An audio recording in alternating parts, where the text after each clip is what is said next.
Selamat datang di channel saya Serangga Gatal. Jangan lupa di like dan subscribe-nya. Oke, kita mulai. Saat berbicara, serangan para dewa kematian menjadi semakin ganas. Tripod giok yang tergantung di atas kepala wanita bersenjata itu runtuh dan merengek. Dia menarik napas dalam-dalam dan berkata serius, "Oke, berhenti bercanda, ingat, ketika saya putus asa, jangan ragu, segera lari, lari semakin jauh Anda pergi." Dentang. Sebelum selesai berbicara, terdengar suara pedang besar. Mata pria bersenjata itu menyipit. Melihat Suyi, sebuah pedang tiba-tiba melesat keluar.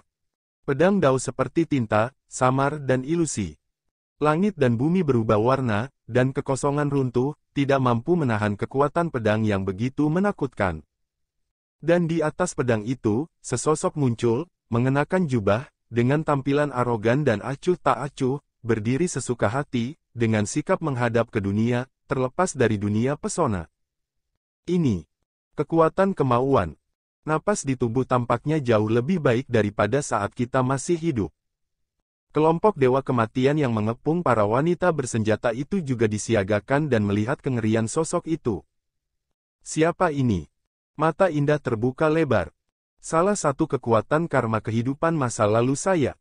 Suyi berkata dengan santai, bersihkan dewa kematian itu sudah cukup. Sebenarnya tidak masalah. Li Fuyu menjawab dengan acuh tak acuh. Dia mengulurkan tangan dan meraihnya. Ledakan. Sangat garang.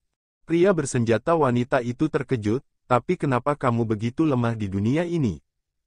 Suyi.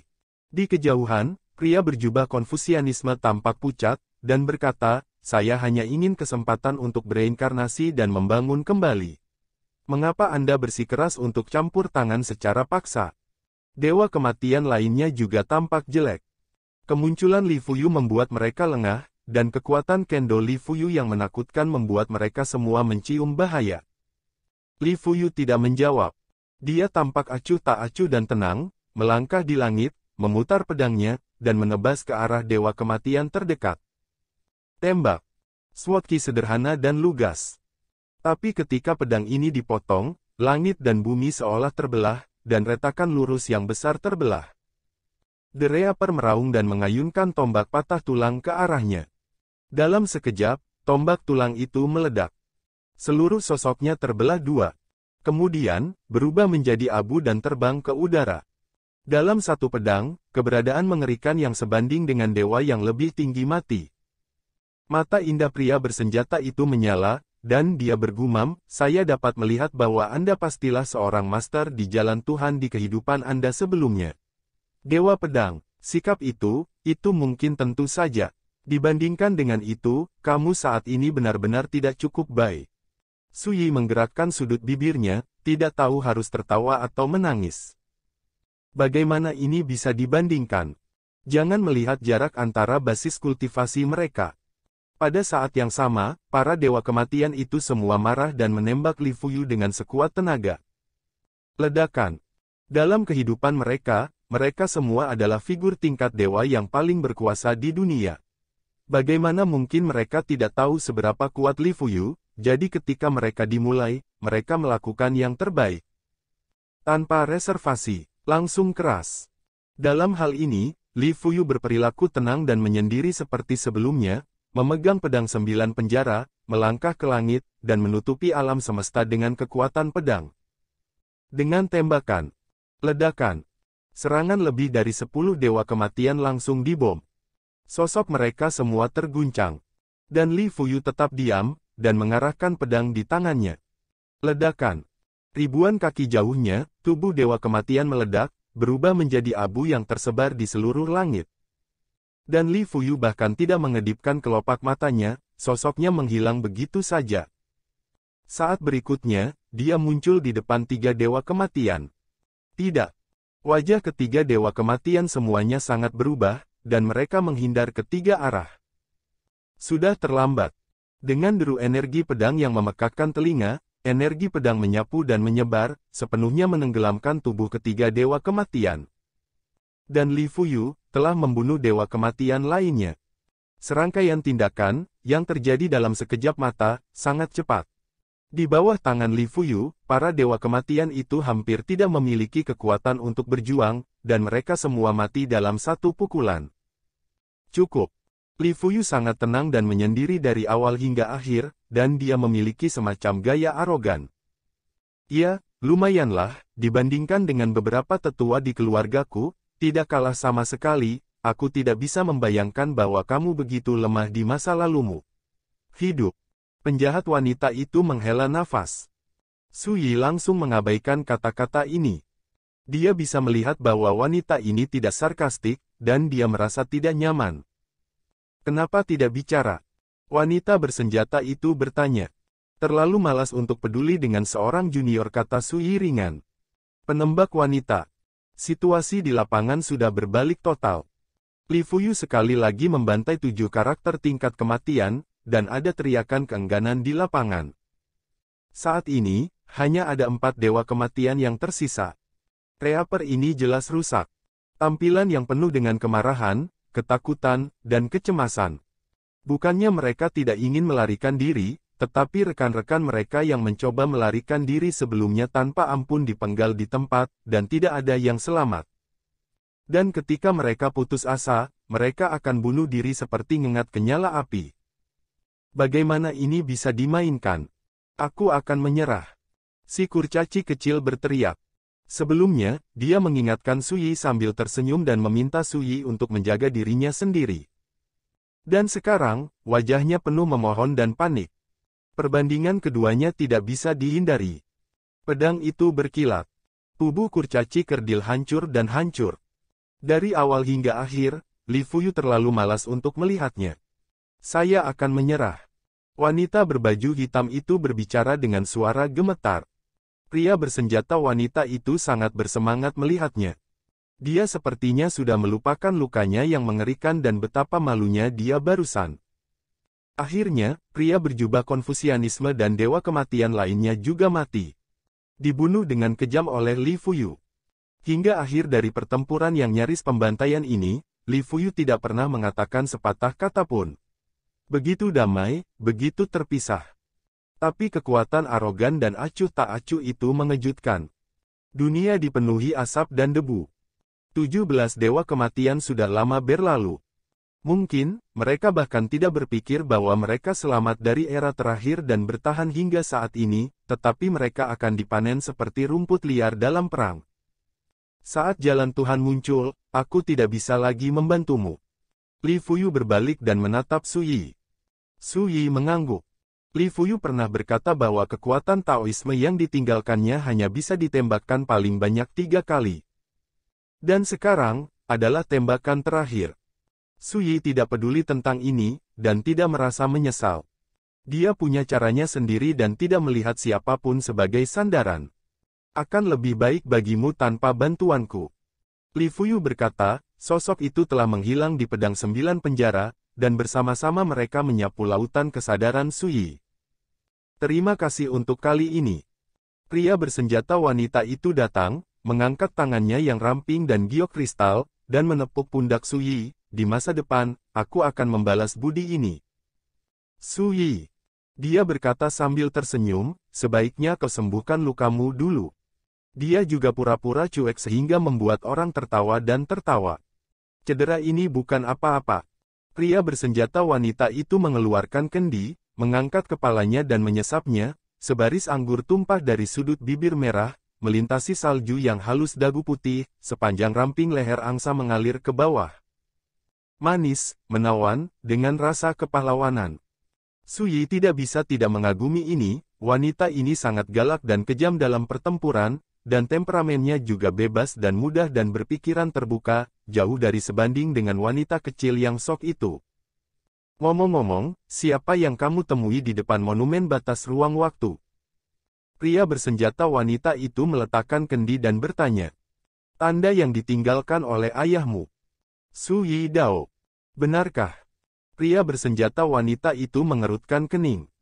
Kalau tidak, bagaimana menurutmu aku tahu namamu? Mata wanita bersenjata itu berubah sejenak, dan dia terdiam beberapa saat, lalu dia berkata dengan kecewa, tapi ayah dia ingin bertemu denganku. Su Yi hendak menjelaskan. Pria bersenjata itu melambaikan tangannya dan menghela nafas, tidak perlu menjelaskan, aku hanya mengeluh, bagaimana aku tidak tahu bahwa dia sudah pergi.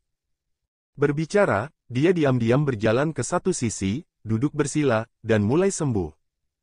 Pada saat ini, Su Yi sangat menyadari bahwa pria bersenjata wanita itu tampaknya berpikiran terbuka, tetapi sebenarnya jauh di lubuk hati, dia takut dia tidak bisa melihat ayahnya. Cukup kecewa dan sedih. Su Yi tidak mengatakan apa-apa tentang ini. Ayah saya adalah ayah saya adalah saya, tidak peduli siapa Anda di kehidupan sebelumnya, karena itu adalah bantuan yang saya berutang kepada Anda, secara alami akan terjadi dilunasi. Tiba-tiba, pria bersenjata wanita itu tiba-tiba berkata, ingat, nama saya Lin Jinghong. Berbicara, dia mengeluarkan liontin batu giok dan melemparkannya ke Su Yi, ini adalah tandaku, ketika jalan untuk menjadi dewa muncul, jika kamu bertemu tuh bahaya yang tidak dapat diselesaikan, Anda dapat menggunakan benda ini. Su Yi terkejut, dan menatap liontin giok misterius ini. Liontin giok terbuat dari bahan khusus dan berwarna hitam murni. Bagian belakang diukir dengan 8 teks Tao kuno, Lingtai Square Chun, Body Holding Body. Di tangan, perasaan sejuk mengalir ke dalam jiwa, dan keadaan pikiran seluruh orang menjadi jernih dan halus. Hal yang paling mengejutkan bagi Su Yi adalah liontin giok ini jelas memiliki efek menguntungkan yang luar biasa pada kultivasi. Hanya dengan memegangnya di tangan, itu membuat seluruh tubuhnya lebih hidup, cerdas, seolah-olah dapat memasuki alam pencerahan yang dalam setiap saat. Tidak diragukan lagi, ini adalah permata yang sangat langka. Apa nama liontin batu giok ini? Su Yi bertanya dengan rasa ingin tahu. Pria bersenjata wanita Lin Jinghong berkata dengan santai kecuali untuk menyelamatkan nyawa, tidak ada banyak ketenaran. Su Yi tentu saja tidak akan mempercayainya. Dengan penglihatannya, dia telah mengidentifikasi nilai liontin batu giok ini, jauh melebihi harta biasa pada zaman itu. Lin Jinghong mengubah topik pembicaraan seorang kai masih tidur dalam keadaan aneh itu, dan dia tidak tahu kapan dia akan bangun. Bagaimana denganmu, apakah rencana Anda untuk waktu berikutnya? Kembalilah ke Akademi Yongye untuk mempersiapkan medan perang pada zaman itu. Su Yi tanpa berpikir. Lin Jinghong bingung, kamu bertanggung jawab atas reinkarnasi, mengapa kamu harus peduli dengan kesempatan untuk menjadi dewa di medan perang era? Su Yi tersenyum, saya tidak membutuhkannya, tetapi orang-orang di sekitar saya membutuhkannya. Selain itu, saya juga dapat membunuh beberapa musuh lama dan mengakhiri dendam. Lin Jinghong tampak aneh, kalau begitu kamu harus berhati-hati, ketika medan perang era muncul, para dewa mungkin tidak dapat datang secara langsung, tetapi kekuatan mereka dapat diproyeksikan. Pergi ke alam abadi dan berjalanlah sebagai badan dharma yang berkehendak. Mata Su Yi sedikit menyipit, dan dia segera tersenyum, aku menantikannya. Lin Jinghong. Dia berencana menggunakan ini untuk mengalahkan Su Yi, sehingga pihak lain akan lebih berhati-hati ketika memasuki medan perang era di masa depan. Bagaimana denganmu? Su Yi bertanya. Lin Jinghong terdiam beberapa saat, dan berkata, sebelumnya, saya mencari 2 jalan, satu adalah jalan pulang, dan yang lainnya adalah jalanku sendiri. Sekarang, saya tunawisma dan hanya bisa terus mencari jalan sendiri. Setelah mengatakan itu, dia menghela nafas pelan, dan ekspresinya tidak bisa menyembunyikan kesedihannya. Era Lingwu adalah kampung halamannya. Namun, era Lingwu telah lama disembunyikan dari dunia oleh ayahnya. Kali ini dia datang ke Tanah Lama, dan dia berencana menggunakan kekuatan Ahkai untuk melakukan perjalanan melalui ruang dan waktu untuk memasuki era Lingwu dari waktu dan monumen batas ruang. Sayangnya gagal. Inilah yang membuat Lin Jinghong depresi.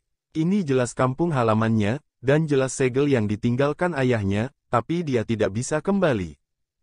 Su Yi tiba-tiba berkata, menurutku, ini mungkin pengaturan ayahmu. Apa? Lin Jinghong bertanya. Ketika Anda memiliki 2 jalan untuk diambil, Anda akan mengembara di dalamnya, dan Anda akan memiliki belenggu di hati Anda. Su Yi berkata ringan, tetapi ketika Anda memotong jalan belakang Anda secara alami akan fokus pada jalan Anda sendiri dengan sepenuh hati, dan Anda tidak akan pernah dibatasi olehnya lagi. Lin Jinghong terdiam beberapa saat. Dia mengerti maksud Suyi. Bepergian sendiri ke surga dan dunia, kemanapun saya pergi, saya tidak takut, dan saya tidak perlu takut seseorang dapat membahayakan saya, apa alasannya? Bukan seberapa kuat dia, tetapi ayahnya dan seluruh klan berdiri di belakangnya. Bahkan jika Anda mengalami kemunduran, Anda dapat kembali ke kampung halaman dan menemukan orang yang lebih tua untuk melampiaskan kemarahan Anda. Bukan apa-apa. Inilah bawaan kita sejak lahir, mengapa menolak?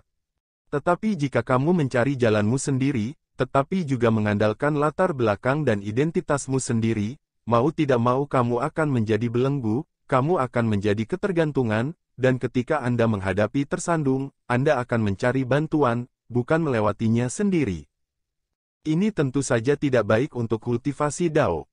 Dan sekarang, dia tidak bisa kembali ke kampung halamannya. Ketika hanya ada satu jalan tersisa, itu berarti mematahkan semua belenggu dan mulai benar-benar mengandalkan dirinya untuk bertarung jalan. Ini, tentu saja, adalah hal yang baik. Saya hanya tidak menyangka bahwa ayah saya dulu paling menyayangi saya, tetapi dalam hal ini, dia benar-benar melakukannya. Lin Jinghong bergumam. Suyi tertawa, karena aku terlalu menyayangimu, aku tahu bahwa untuk membuatmu benar-benar kuat, kamu harus memotong semua jalan belakangmu. Pihak berwenang adalah penggemar, saya punya firasat sebelumnya, tetapi saya tidak memikirkannya dengan jelas. Lin Jinghong bergumam, namun, ini memang hal yang baik, saya akan berkhotbah di era saat ini di masa depan, seandainya suatu hari saya menemukan kematian yang tidak dapat diselesaikan malapetaka, kamu juga bisa memeluk Paman Su di pahamu, bukan? Berbicara, dia menatap Suyi, mata ungu jernihnya berkedip, dan kata-katanya penuh lelucon. Suyi. Lin Jinghong menghela nafas pelan sayangnya, kamu terlalu lemah dalam Taoisme. Jika kamu ingin memeluk pahamu, aku tidak tahu apakah kamu harus menunggu sampai tahun monyet. Suyi. Dia tiba-tiba merasa bahwa wanita ini benar-benar perlu dibersihkan. Segera, Suyi berkata cepat pulih, tidakkah kamu ingin bertarung denganku meskipun kamu berteriak-teriak? Kesempatan langka, kamu harus bergegas. Mata Lin Jinghong tiba-tiba menjadi tajam, oke, tunggu. Heaven Mending Furnace membawa kembali jarahannya. Setumpuk emas abadi seperti pasir halus. Kualitasnya sangat langka, dan terdaftar sebagai yang terbaik di antara zat abadi. Emas abadi ini tertinggal setelah kematian tokoh-tokoh tingkat kematian itu. Dari sini juga terlihat betapa luar biasanya material dari Immortal Gold, bahkan jika zaman dijungkir balikkan dan para dewa tumbang, material ini bisa bertahan hidup abadi datang. Turun. Suyi membagi rampasan menjadi 4 bagian. 1 untuk saya sendiri, dan 3 lainnya untuk Sining, Luo Tiandu, dan Lin Jinghong. Dalam hal ini, Lin Jinghong, yang sedang penyembuhan, terkejut, mengapa Anda memberikannya kepada saya? Karena kita bertarung berdampingan, rampasan diberikan kepada mereka yang melihatnya. Suyi menjelaskan dengan santai. Lin Jinghong menerimanya dengan tenang. Emas abadi ini dalam kondisi sangat baik, dan dia juga tergoda. Hanya Sining dan Luo Tian yang sedikit tidak nyaman. Tak satu pun dari mereka membantu dengan cara apapun, tetapi malah menjadi beban dalam perang sebelumnya, dan harus bersembunyi di tungku pembuat langit untuk menghindari bencana. Sekarang saya telah diberi begitu banyak rampasan, saya hanya merasa sangat panas dan pantas mendapatkannya. Kamu tidak harus sopan padanya. Tiba-tiba, Lin Jinghong memandang Sining, bahkan jika dia bertarung untukmu, dia harus melakukannya. Semua. Suyi bergerak dalam hatinya dan berkata, apakah kamu melihat sesuatu?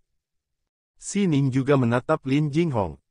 Hanya Luo Tiandu yang sangat masam di hatinya, apakah itu penting? Siapa yang tidak tahu bahwa Aning memperlakukan Anda benar-benar berbeda dari pria lain? Sudut bibir merah Lin Jinghong mengangkat lengkungan licik, dan berkata bukannya aku tidak mengatakannya, tapi aku tidak tahu secara spesifik. Jawab, tapi aku berjanji, ketika dia membangkitkan kekuatan bawaannya di masa depan, dia secara alami akan memahami sebab dan akibat, hubungan antara kalian berdua tidak biasa.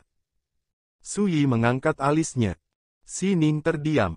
Keduanya selalu mengingat sebab akibat di antara keduanya yang tidak dapat disimpulkan oleh buku sebab akibat.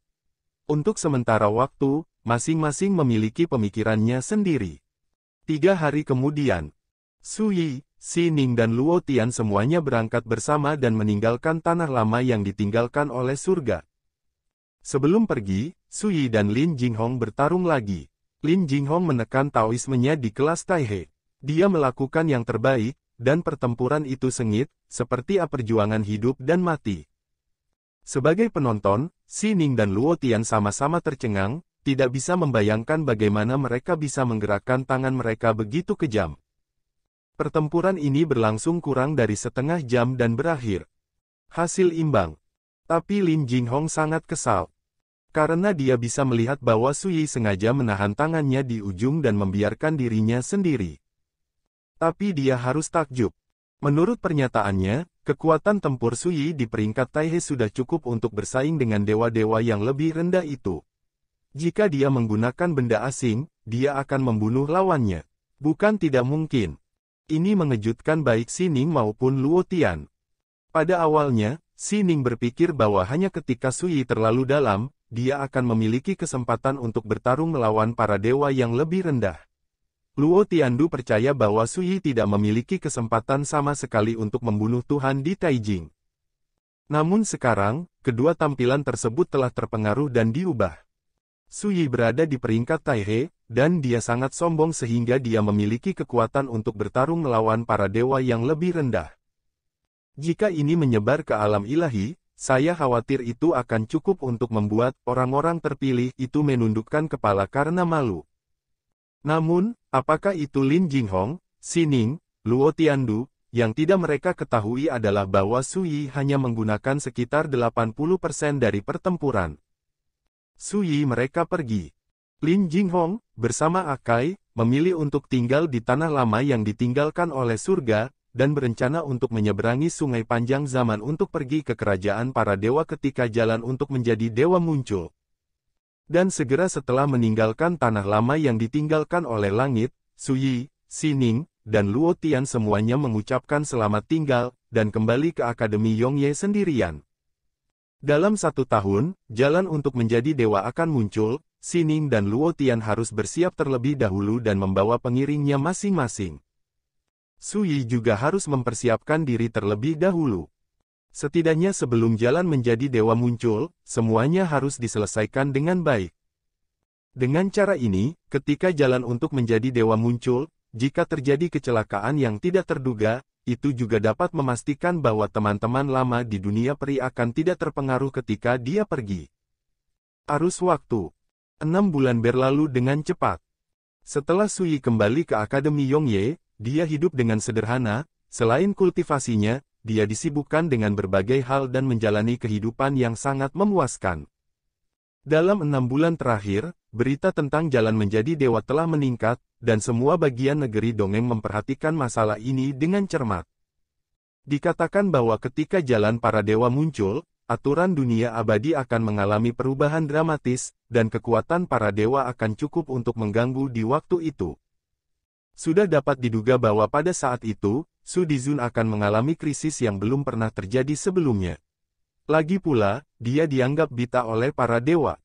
Tenang, Su Dizun lebih tahu dari kita betapa mengerikannya krisis ini, dan dia ditakdirkan untuk tidak duduk diam. Saya punya firasat bahwa ketika jalan untuk menjadi dewa muncul, seluruh negeri dongeng akan mengalami perubahan yang belum pernah terjadi sebelumnya. Saya tidak bisa mengontrol sebanyak itu, saya hanya berharap Su Dizun bisa menang. Dan yang paling eye-catching tentu saja Su Yi. Semua orang tahu bahwa para dewa tidak akan membiarkannya pergi, anak-anak dewa itu tidak akan melepaskannya, dan bahkan musuh besar di kehidupan sebelumnya tidak akan melepaskannya dia. Semua keluhan ini akan meledak ketika jalan untuk menjadi dewa muncul. Sekian dulu dari Mimin. Terima kasih.